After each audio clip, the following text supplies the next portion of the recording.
RTM Sabah juga ada bingkisan istimewa sempena Hari TV Malaysia selain pelbagai paparan menarik dari negeri di bawah bayu. Untuk itu, Konstantin Pahlawan sudah bersedia di Kota Kinabalu.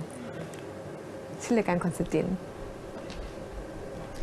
Terima kasih Ifa dan salam sejahtera. Penyaluran bantuan kepada penduduk terkesan akibat pandemik COVID-19 dalam Parlimen Kinabatangan akan dilaksanakan secara berterusan. Timbalan Ketua Menteri yang juga Ahli Parlimen Kinabatangan, Datuk Seri Bung Mokhtar Radin berkata, ia bagi memastikan masyarakat dalam kawasan tersebut lebih terbela. Penyaluran bantuan dilaksanakan juga adalah sebagai tanggungjawab sosial korporat CSR Pejabat Parlimen Kinabatangan dengan memberi fokus penduduk yang benar-benar layak. Selain tongot, bantuan turut disalurkan kepada penduduk dalam Dun Lamak dan Dun Sukau. Semua masyarakat yang terkesan oleh COVID itu mendapat bantuan. Dan bantuan ini bantuan secara berterusan. Kita juga akan melihat dari masa ke semasa bantuan-bantuan yang diperlukan untuk masyarakat. Beliau ditemui media selepas majlis penyampaian bantuan berupa bakul makanan kepada penduduk Tongot di pentas terbuka di Tongot. Terdahulu beliau mengingatkan penduduk di kawasan luar bandar agar sentiasa merebut peluang khususnya dalam meningkatkan ekonomi kendiri serta keluarga masing-masing. Jelasnya rakyat luar bandar tidak terlalu bergantung kepada pendapatan yang menjadi perhatian ramai, sebaliknya menceburi bidang ekonomi yang kurang dikuasai orang lain. RTM Sabah terus mengorak langkah merentas zaman berkembang seiring kemajuan pembangunan negara. Format perkhidmatan siarannya mengaplikasi kemajuan teknologi terkini dunia penyiaran yang disesuaikan mengikut cita rasa dan keperluan penonton atau pendengar yang terdiri daripada pelbagai lapisan masyarakat. Ikuti rentetan peristiwa perubahan lanskap RTM Sabah bersama wartawan Saleh Jikri.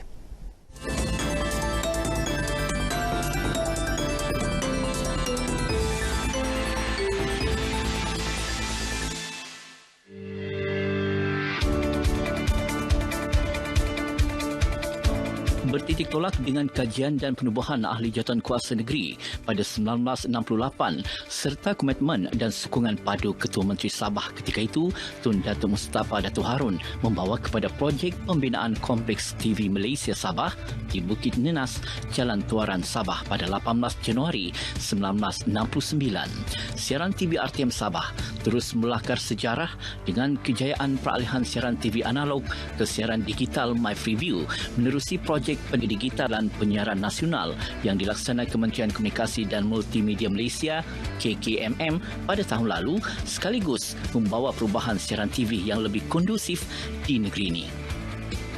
Rakyat Sabah berpeluang melihat ataupun dapat bangga dengan kepelbagaian budaya, kepelbagaian tempat-tempat menarik yang RTM Sabah tunjukkan melalui program dan disiarkan melalui sistem HD yang baru.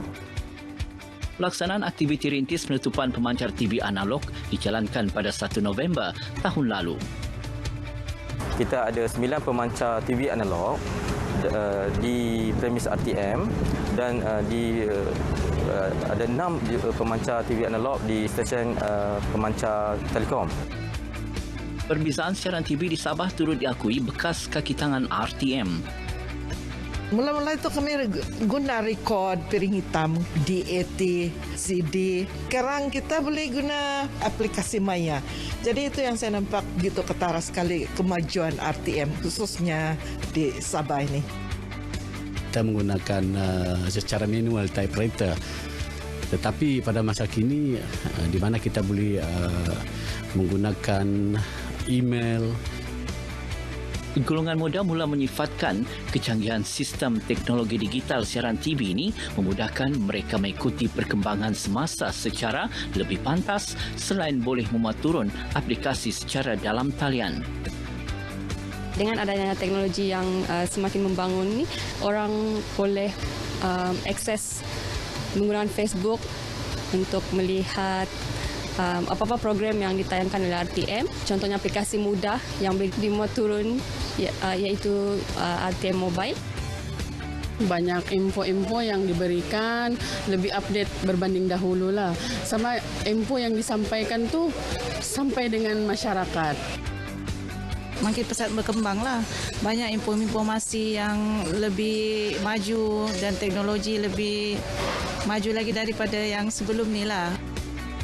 Kalau yang dulu, berita dia lambat sikit lah. Kita dapat info kan. Tapi sekarang ni, kami kata orang satu family pun tunggu dia punya berita untuk siaran TV1. And then info dia pun laju. And then memang terbaik lah sekarang. Analog kepada digital. Ini memperlihatkan kesungguhan kerajaan bagi memastikan setiap rakyat mendapat perkhidmatan yang berkualiti. Revolusi penyiaran negara termasuklah RTM Sabah terus berkembang maju mengikut peredaran masa sesuai dengan era digital masa kini yang memberi impak terhadap penyebaran maklumat yang lebih inklusif dan menyeluruh di bandar maupun di luar kawasan pedalaman khususnya di negeri Sabah. Salih Hikri, RTM. Kementerian Pertanian dan Industri Makanan (MAFI) akan memastikan peruntukan dana kementerian itu diguna sebaiknya dalam membangunkan sektor pertanian negara termasuk merancangkan pertanian di Sabah secara holistik. Menterinya Datuk Seri Dr. Ronald Kiandi berkata sektor pertanian penting untuk dibangunkan di negeri ini berikutan Sabah merupakan antara pengeluar makanan kehadapan di negara ini. Banyak program yang dilakar melalui Kementerian Pertanian dan Industri Makanan peringkat persekutuan dan sebagian besar daripada peruntukan ini akan disalurkan kepada agensi-agensi kementerian di peringkat negeri. Malah sebagian dana juga akan disalurkan kepada Kementerian Pertanian Negeri. Beliau ditemui RTM selepas menghadiri sambutan Hari Krismas anjuran Majlis Gereja-Gereja Telupit di Kampung Bauto, Telupit. Mayat seorang lelaki ditemukan orang awam di Jalan Istana, Kota Kinabalu pada 8.51 pagi tadi. Perkara itu disahkan Ketua Polis Daerah Kota Kinabalu, ACP Habibi Manjinji, ketika dihubungi RTM. Pejabat Gerakan Ibu Pejabat Polis Daerah Kota Kinabalu menerima maklumat daripada talian MERS 999 oleh pengadu yang memberitahu ternampak satu mayat lelaki terbaring dipercayai telah meninggal dunia di kawasan bangunan terbiar di Jalan Istana. Mangsa dianggarkan berusia dalam 40-an dan pasukan forensik telah menjalankan siasatan dan pemeriksaan di lokasi penemuan mayat. Punca kematian dan siasatan masih diteruskan. Sekian berita dari Sabah petang ini. Sentiasa pantau status kesihatan, utamakan keselamatan diri dan keluarga. Pandemik COVID-19 belum berakhir. Kembali bersama Ifah di Angkasa Puri. Sekian.